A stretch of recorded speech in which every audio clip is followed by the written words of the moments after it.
Welcome back to Bows and Balls. I'm Brent, and we're gonna try something different. We're gonna try shooting videos every day. I can't guarantee they're gonna be short, and I don't care. Watch them for 2 minutes, shut them off. Don't matter to me. Somebody out there will watch them. We'll grab a snake. We're gonna talk about a few things. I'm also gonna take your snake out again, Heather, because show you exactly how to take her out multiple times before you get her, and that way you'll be more ease when she does get to you. We'll take this girl out, my boa. It's a reach in, take her out. She wasn't out in the last video. I might have her. I might take the IMG out also. But in this video, we are going to talk about the importance of quarantining. And, anybody out there that's got multiple snakes, this probably isn't going to be the video for you. But I will have snakes out. That's why I always have snakes out, because I figure worst comes to worst. If people, these videos don't necessarily pertain to you because you've got multiple snakes or whatever, and this or that, and you're a seasoned keeper, that's why I have these snakes out, because maybe that will be something that maybe they'll be interested in, as opposed to, what I have to talk about. But anyway, we'll drop this camera. We're gonna set up right here, I think. I was thinking we was. All right, the importance of quarantining. If for anybody that's thinking about getting a snake, you might as well get to the realization right now that chances are you're not going to stop at that one. Do not go and do like me and get you a whole bunch of pet snakes like I do. Get yourself, I'd stay under 5 in order for you to really, for most people. I work from home, so I've got lots of time to spend with these guys. For somebody that has to work and all that and still wants to have a life, you get more than 5 snakes and you're not going to have enough time, to spend with all of them. So my 2 cents is I really wouldn't go over, say 5. I mean, you can still do what you want. We're all adults, or I'm assuming we are. But quarantining, a lot of people say, oh, if you're getting it from a reputable breeder, I wouldn't necessarily worry about it too much. I still would. I would still quarantine. The only times I haven't quarantined was when I got my first snake, and then the 2 snakes that I got after, I bought from the same breeder. Came from the same breeder. If they were all housed together, not in the same tub or enclosure, but they were all in the same room. So that's when I didn't worry about quarantining. But anytime I got a new animal from somebody else, I always quarantined.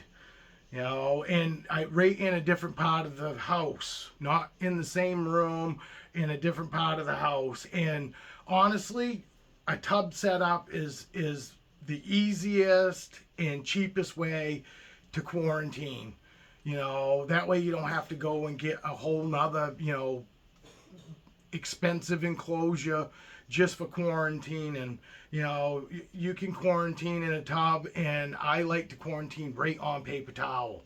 That way if they got mites, they're going to show right up quick. And it's just easier, to monitor the animal on paper towel. You'll be able to, not so easy to pick up maybe respiratory infection. It might be a little harder to see the bubbles around them, with a white background, as opposed if they had a darker background, you might be able to pick up bubbles and and all that. But I do, and some people say you should do it for 6 months, and I'm not going to say that I disagree with that. Honestly, the longer you quarantine, the less likely you are when you introduce them to the rest of your collection or your other snake. You know, that if you plan on housing it in the same room area, you know, the longer you quarantine, the less chance you have that you're going to transfer anything onto your other snakes. And I will say, the farther away you can keep them from each other while that snake's in quarantine is also best. You know, and like I said, a tub is a good setup for that. You know, it's cheap and it's real easy to monitor them, to be able to keep a close eye on them. You know, because respiratory infection to me is the biggest thing. That and mites. Because mites will spread big time. I've never had them, so I can't talk a whole lot about them. The only thing I can talk about is what I've heard on other people's videos, is that if you get mites and you don't take right care of them, they'll spread through your whole collection. You know, so that's another reason to quarantine and keep a close eye. And I guess they look like little black specks, and they say they don't hold still. Normally you'll see them moving around on your snake. But paper towels, they say, are real easy to see them if you house, you know, when you're doing your quarantine, if you house on paper towel. And they also say that you might find them in the water bowl, you know, drowned or whatever. You'll see mites in the water bowl. And like I said, check out somebody else's video on mites, because I don't really know a whole lot to talk about. And I looked into it when I first got, you know, was getting into snakes 4.5 years ago. Well, it'll be 5 years this spring in April, 5 years for me. So, and I haven't bought any animals in forever, so I don't need to worry about quarantine and worrying about mites, because I'm not introducing any other new animals. And we don't go to reptile shows and all that. And that's another thing to think about with mites. You go to reptile show, you go home, you take a chance, you could be bringing mites home with you. I'm not saying don't go to reptile shows. I'm just saying, when you get home, best thing probably to do is strip down and get those clothes, get your clothes into your washing machine and wash them right up. You know, but quarantining is very important. I do it for at least 2 months. You know, I'll be honest, I do it for 2 months. You know, I have done it. You know, I did have a snake that I took in that I pretty much knew was fine, and I only did it for a month. But just because I do something like that doesn't mean I recommend that you do it, because I would hate for anybody to do something like, you know, that I say that I've done, and it creates problems for you. So I normally, if I say that I would do it, but I don't recommend it, that's why. I just don't want anybody else to take a chance that they could mess up their collection over something that I said. The best thing to do, like I said, is the longer the better, and 6 months is probably a good end point, you know. What are you getting? A little irritated? I doubt it. She's just sitting there watching me. But, oh, yeah, and that's probably about it on quarantine. And I mean, as farther away from your collection, your other snakes is possible, is the best. You know, I wouldn't put them in your basement. I don't. But if you could get 2 or 3 rooms, you know, away, you know, and always when you go in, if you mess with that snake in quarantine, as soon as you get done messing with it, wash your hands. Make sure you wash your hands, and keep that in mind too. I wouldn't really be having it up and holding it and all that. I would be just, you know, visually checking on it, maybe giving it some pats. You could possibly pick it up, but keep it away from you, because you don't, if it's got mites, you don't want them getting on you, and then you go into your collection room and spread mites in there. You know, and that's why it's really important also that you wash your hands. Respiratory infection can be spread. can spread. It's air. It's an air virus. So, if you've got one snake that's got respiratory infection and you know it, quarantine it. Get it in the other room. Get it away from your other snakes and clean that enclosure like super. And I would probably take like my chlorhexidine if it was me and I had to worry about something like that. Respiratory infection. I wouldn't dilute my solution. I'd probably go full force with my chlorhexidine, and and I'd pretty much leave. I wouldn't put anything back in that slot for a good while, and repeatedly, cleaning that enclosure or that rack space. Obviously, the tub. Same thing with the quarantine tub. After you take that snake out, you want to douse that tub. And respiratory infection, don't mess around. Get yourself to a reptile vet. Don't try any of this home remedy shit. I mean, some of it might work, but for a new keeper, don't mess around like that. Unless you really know what you're doing, do not try any of this home stuff. Home remedy stuff on something as serious as respiratory infection. Get your snake to a vet. I'm not one on home remedy stuff when it comes to my animals. Myself, yes, because I know what's going on with me if I do this. I have no idea. All I'm going to be doing is watching my snakes to see how they react. And I'm not really going to know what's going on inside my snake, because I don't know. I'm not a vet. I don't know the autonomy or the anatomy of a snake. I just know how to take care of them. I don't know how to physically, take care of any health issues to say. I know how to properly keep them. I know what to look for, of signs when they're not good, but I'm not going to be a self-treater. I'm getting mine to a vet if I see any issues. I'm not waiting around either days and see if they come out of it. No, I'm getting mine to a vet. Plain and simple. These are my pets. I treat my pets like I did my kids. I didn't make my kids wait a few days to see if they were going to come out of something or not. If they were sick, and being a parent, when your kid's really sick. And what do? You take them to the doctor. You don't wait 2-3 days and see if it passes.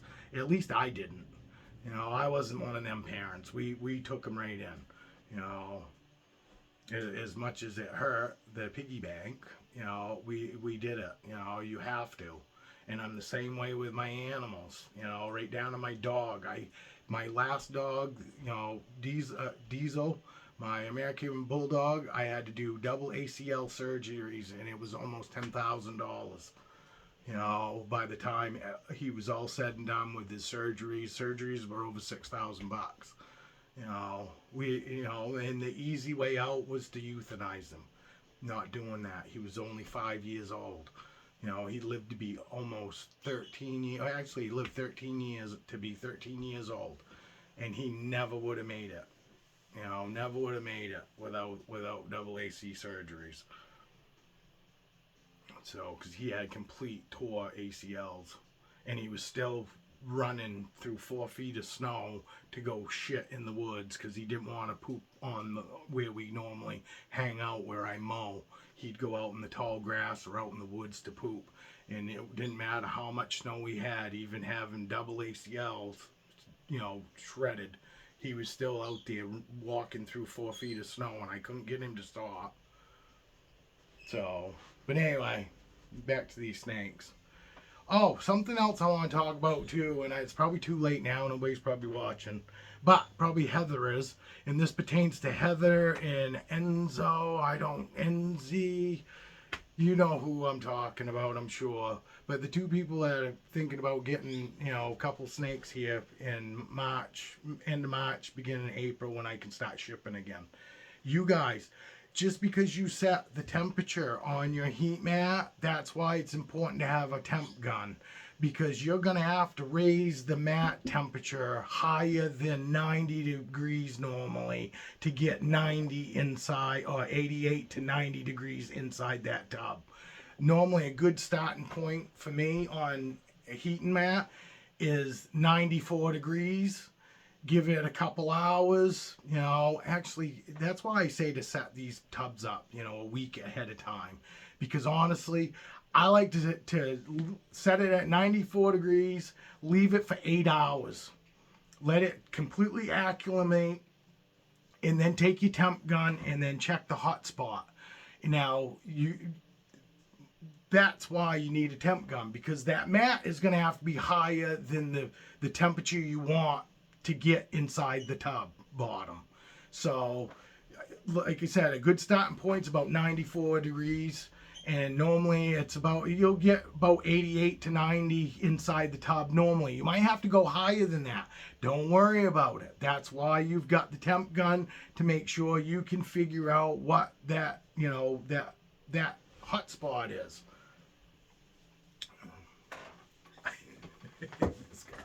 This girl, I should say. It is a girl. But yeah, so anyway, that's why I should have said that in the video, because a lot of people don't realize. They think, oh, I just set that mat at 90 and it's perfect. It's perfect for the mat. The mat is 90 degrees, but once you put an enclosure over it, depending on how much of an air space you have at the bottom of the enclosure between the mat and the tub, you know, you're going to have to raise that temperature to get that temperature right, you know.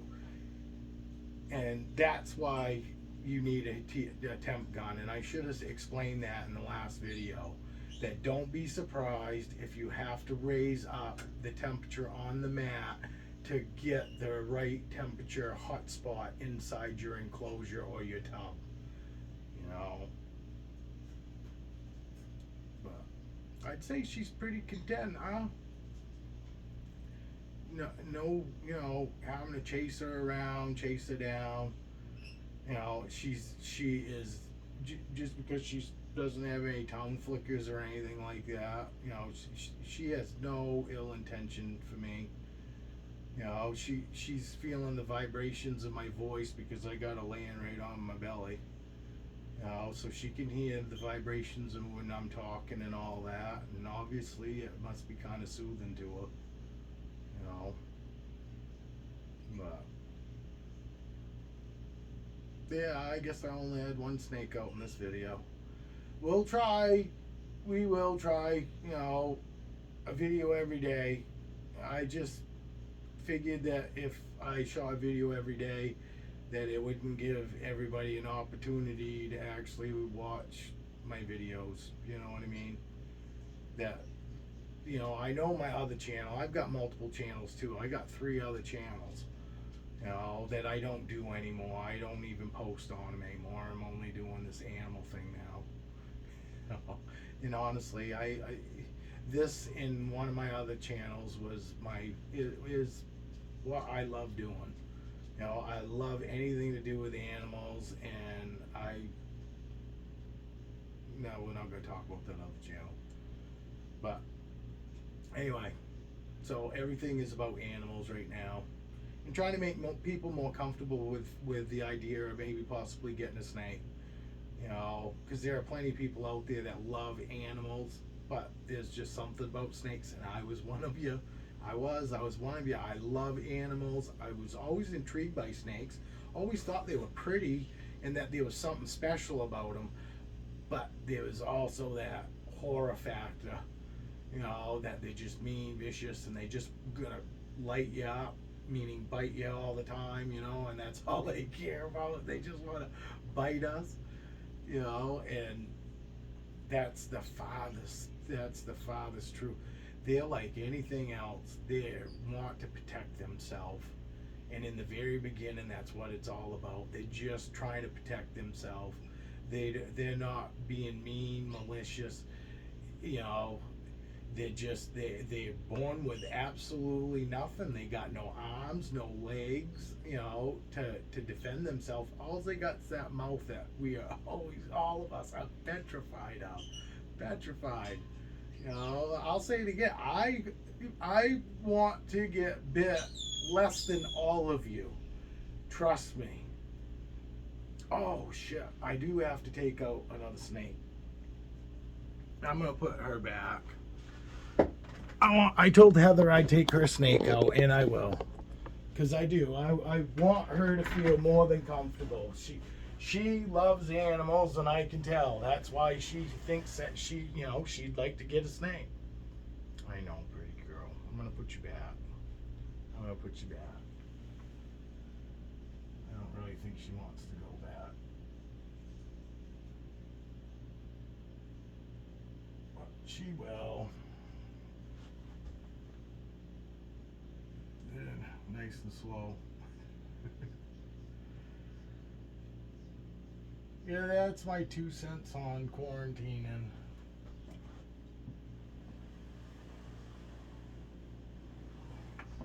I watched some videos this morning and I came up with a video talk about quarantining. This is Phoenix, and this is how good she is. I mean, literally. Take her hide right off, and that's the thing. You can take her out, even if she's in her hide. Look, I can put my hand right over. See? She's got no reaction. And when you get her home, reach right in and take her out of that bag. Don't jerky it. Don't slide her out of the bag onto the table or whatever. She is so sweet, and she's never been, jerked around or anything like that. So,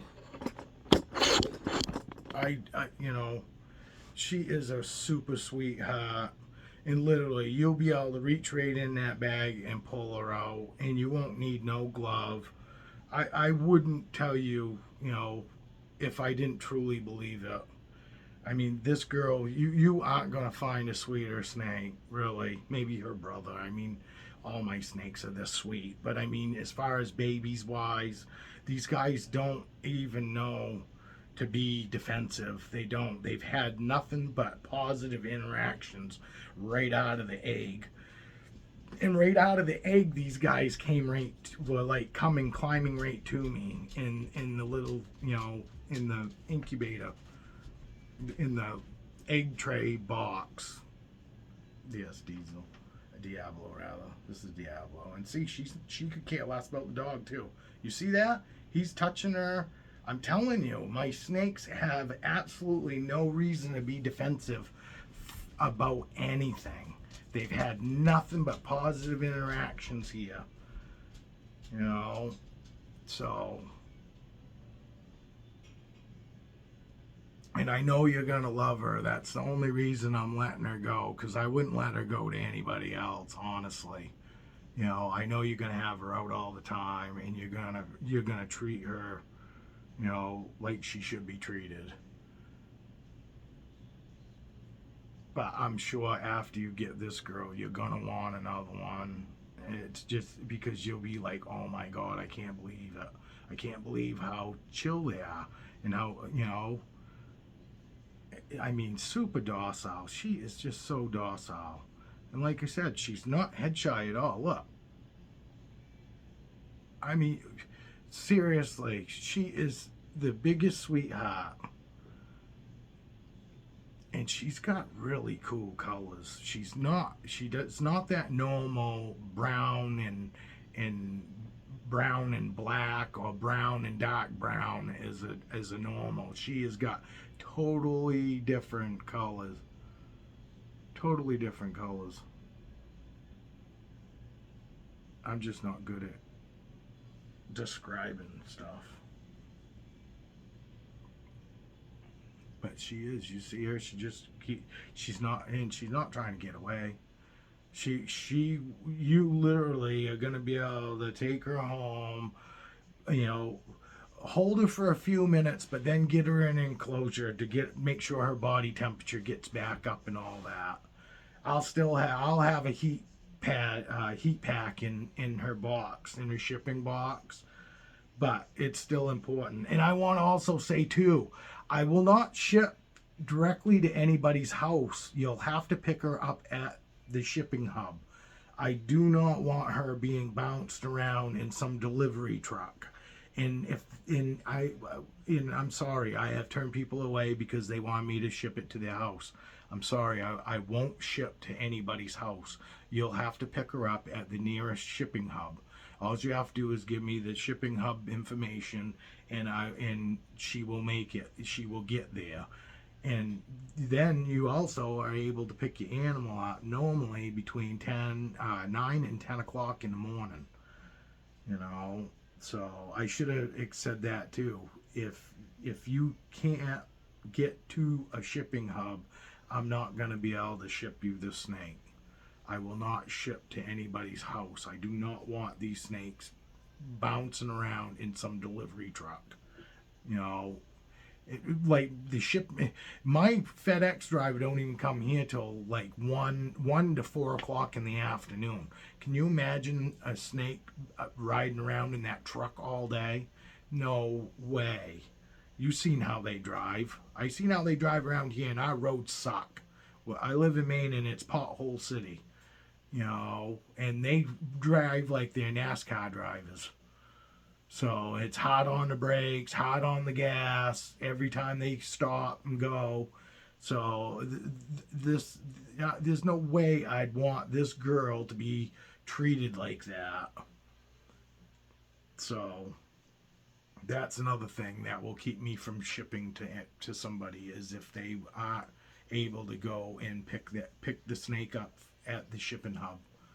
You know, the nearest shipping hub to you. But see, she's getting some length to her, but she's so sweet. Don't worry about her, you know, being, you know, maybe another couple inches longer, and like I said, maybe 100 grams, you know, more. She is so sweet. She is gonna be nothing. You guys are gonna be best friends. You know, she would be best friends with whoever gets her. And she is one of the snakes that greets me every morning when I'm checking tubs first thing in the morning. She's already at the front of the tub. I open it up and she comes right out. And it's not a food response. Like I said, if they're coming stretched straight out towards you, that's not a food response. They're gonna have a coil up to them, you know, if it's a food response. So, but literally, you see, I mean, she is gonna make you the most perfect snake. I mean, really, you know. And her brother is the exact same way too. He has got the same attitude as she is. He's just got a different head stamp. His looks kind of like, I don't know, I think a Christmas tree, or like a pine tree. You know how the swoops of the branches go out. It's what it kind of looks like to me. I'll pull him out in a video tomorrow, because we will shoot another video tomorrow. I thought this up in the shower. Yes, I take a shower and get dressed. I couldn't do these videos in my pajamas. There's just no way. Just no way. I feel it's bad enough I'm in my slippers. But anyway, that's my 2 cents on quarantine, and I feel it is a must. It is a must. If you've got, and I don't care if you know who they are, unless you've got snakes from them or unless you have a snake from them already and just gotten it, then I wouldn't be worried about taking another snake and putting it right in the rack together, or in the same room together in different enclosures.